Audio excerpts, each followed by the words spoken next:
Tudo bem? Bom, hoje vamos falar de um tema que voltou a ser muito discutido em sala de aula. A gente vai falar de orbitais. E essa será a primeira aula de uma série de 5 aulas que a gente vai tratar não apenas o assunto de orbitais, como também números quânticos. Vamos falar a respeito de orbitais moleculares, vamos falar a respeito de ligações sigmas e pi, hibridização, orbitais ligantes e antiligantes.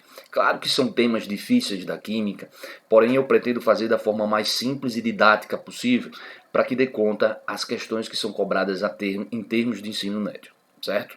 Então fique ligado e não deixe de assistir nenhuma aula desse bloco de 5 aulas. Dentro dessas 5 aulas eu também vou estar oferecendo exercícios, onde a gente vai verificar o entendimento desse assunto. Perfeito?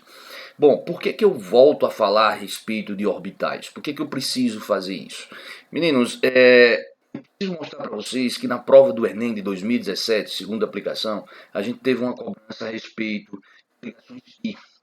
Eu só posso explicar a ligação pi se eu entendo o conceito do que é um orbital, certo?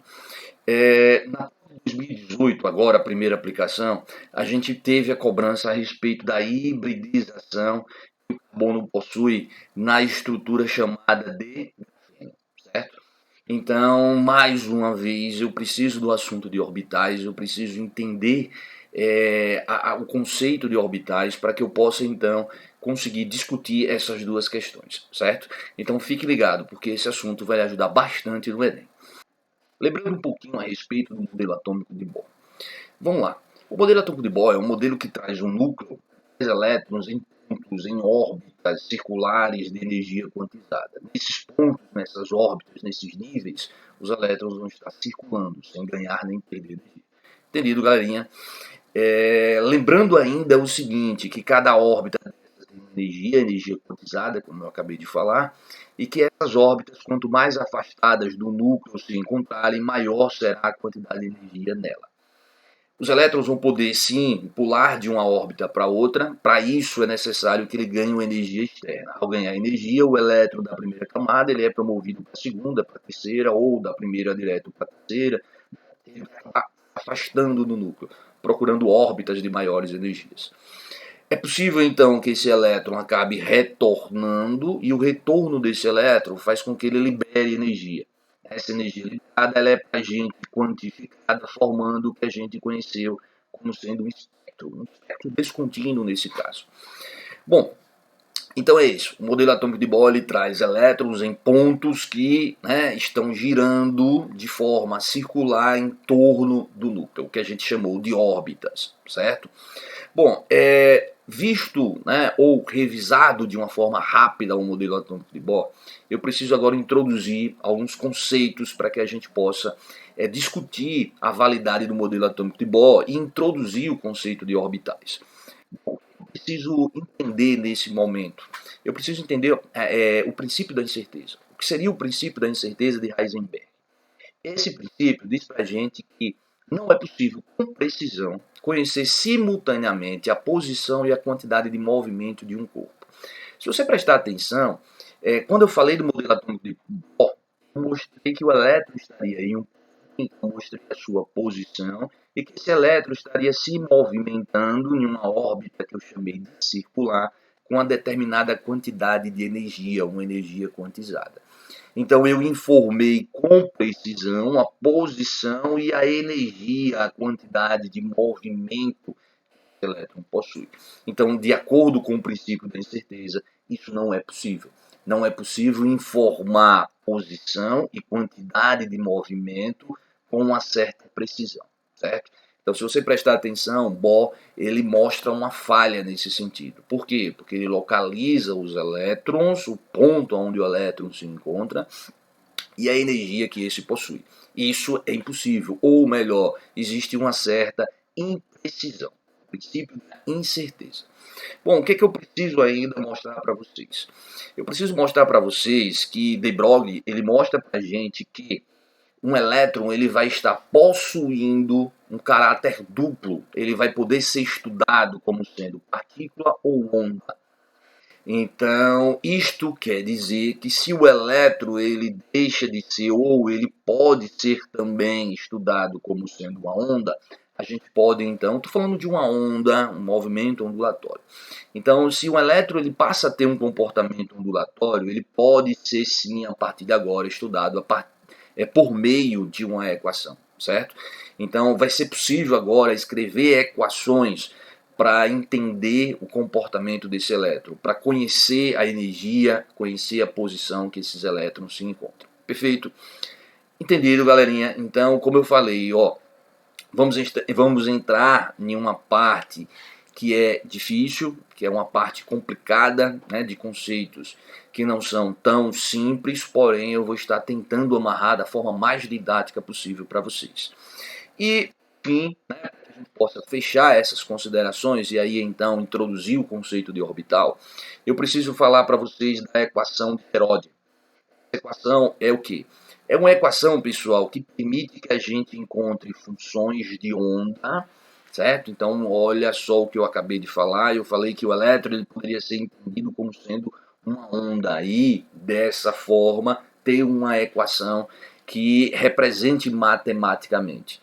E aí, então, Schrödinger ele mostra isso para a gente. Ele mostra uma equação que permite, então, a gente obter funções, e essas funções, então, estão associadas ao elétron. Então, cada elétron agora ele passou a ser representado matematicamente por meio de uma equação. Bom, eu estou falando, pessoal, desta equação aqui.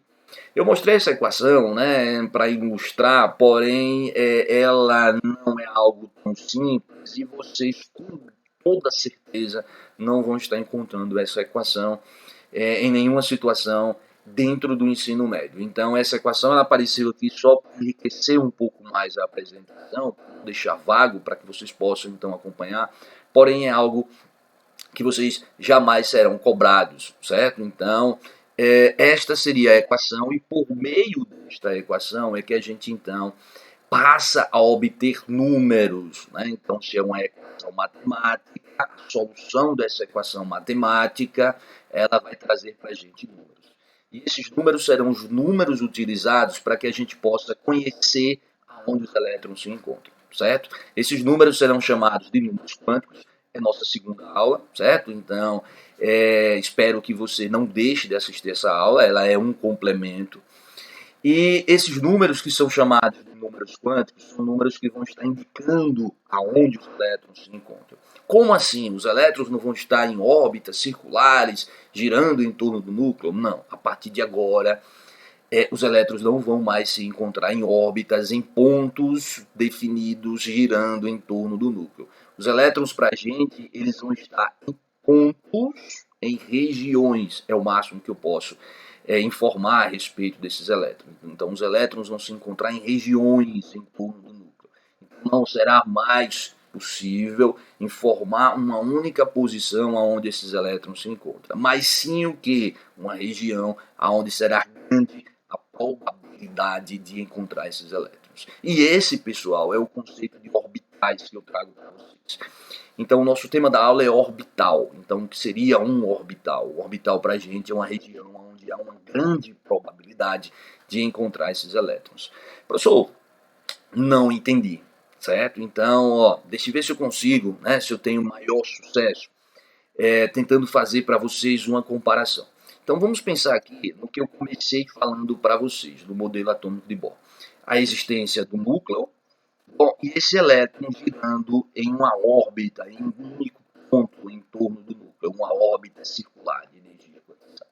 Esse é o entendimento que a gente faz de como um elétron se encontra olhando, né, por meio de Bohr. Bom, o que seria agora? Como é que eu devo fazer esse entendimento agora? O entendimento agora será feito da seguinte forma. O núcleo vai continuar da mesma forma, e esse elétron que estava nesse ponto circulando o núcleo com energia quantizada é um elétron que eu não posso mais, com precisão, informar este ponto, informar um ponto onde ele se encontra. Então, eu vou dizer que o meu elétron ele vai poder estar nesse ponto aqui. Ele vai poder estar nesse ponto. E aí perceba que eu estou trabalhando com o termo probabilidade. Claro que existe uma grande probabilidade, mas eu não deixo de trabalhar com o termo probabilidade. Mas esse elétron que vai poder estar nesse ponto, ele também vai poder estar nesse outro ponto. É possível que o elétron esteja nesse ponto, é possível que o elétron se encontre nesse ponto, é possível que o elétron esteja em qualquer um desses pontos que eu estou mostrando agora. Agora não será mais possível formar um único ponto onde o elétron está, mas sim mostrar para a gente um conjunto de pontos onde é possível que ele esteja. E esse conjunto de pontos que é possível, né, que ele se encontre, seria toda essa região agora determinada como sendo azul. Então, dentro de qualquer ponto dessa região azul, o nosso elétron vai poder se encontrar. Bom, então vocês estão diante agora do que a gente conhece como sendo um orbital S, uma região para a gente esférica em torno do núcleo, onde é possível encontrar o elétron, certo? Bom, então é dessa forma, pessoal. Se é uma região, vai estar apresentando um formato. No caso de um orbital S, ele vai ter para a gente uma região esférica em torno do núcleo. Então, em qualquer ponto dentro dessa região, é possível de encontrar um elétron. Perfeito? Bom, algo que eu preciso aqui já mostrar para vocês, para a gente ir amarrando, né, as partes, é o seguinte. Vocês já estudaram distribuição eletrônica e esse termo S ele já foi apresentado para vocês. Antes, como sendo o quê? Subnível. Então, para a gente agora, a gente vai continuar com a mesma denominação, mas agora, o que eu chamava antes de subnível, eu vou estar chamando agora como sendo um orbital. Então, assim como eu tenho um orbital S, eu vou ter um orbital P, eu vou ter um orbital D e eu vou ter um orbital F. Perfeito? Bom, vamos tentar olhar agora para um sistema onde eu tenho os três eixos representados, x, y e z.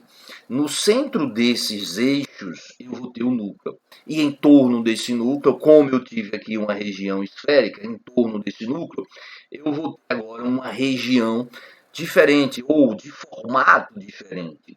Essa região de formato diferente, que é chamada de duplo ovaloide, para a gente vai ser conhecida como sendo também um orbital. E dentro desse orbital eu vou poder encontrar um elétron. Então cada ponto dentro dessa região azul, né, é possível de encontrar um elétron. Na verdade, um elétron não. Dentro de um orbital a gente vai ter no máximo 2 elétrons, certo? Mas só que o tratamento, né, desses valores, que aí então eu já começo a entrar um pouco no estudo dos números quânticos, será feito na próxima aula. Mas enfim, vocês percebam que agora o formato do meu orbital ele é diferente. Ele é diferente, ele passa a ter um formato chamado de duplo ovaloide, diferente do orbital S, que é um orbital esférico. Bom, então, como eu falei para vocês, eu tenho 3 eixos. Esses 3 eixos são nesses 3 eixos que eu vou ter os 3 orbitais. Esses 3 orbitais, eles são conhecidos como sendo orbitais P. Então, em cada região dessa aqui, que eu fiz questão de colocar com uma cor diferente para que fique mais fácil entendido, eu vou considerar como sendo um orbital. E como eu falei, para que a gente possa ir já amarrando um pouco do que a gente já viu, cada orbital ele comporta no máximo 2 elétrons. E aí então, se nesse orbital azul eu posso ter 2 elétrons, se nesse orbital vermelho mais 2, e se nesse outro orbital verde mais 2, né, nesses 3 orbitais, nesse conjunto de 3 orbitais P, eu vou ter no máximo 6 elétrons. Ah, professor, peraí, eu acho que o negócio já está começando a ser amarrado. Veja, se aqui eu posso ter no máximo 6 elétrons, então P6. Bom, acho que vocês lembraram. E aqui S2.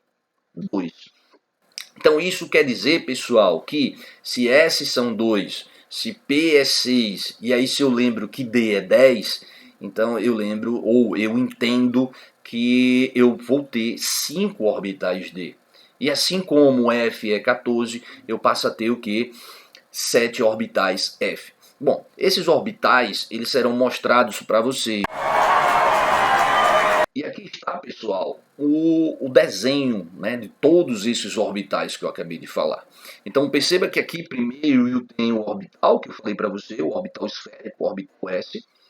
Logo abaixo eu tenho um conjunto dos 3 orbitais T, então perceba que um está no eixo X, um no eixo Y, o outro no eixo Z. Orbitais D são regiões aonde eu vou poder ter elétrons, né, no máximo 2 elétrons, como eu falei para vocês, e como o D ele comporta no máximo, o subnível D ele comporta no máximo para a gente 10 elétrons, então eu vou ter 5 orbitais. E esses serão os 7 orbitais chamados de orbitais F. Então vai ser desse modo. Para que a gente possa então deixar isso aqui melhor entendido, melhor visualizado, eu vou mostrar para vocês uma animação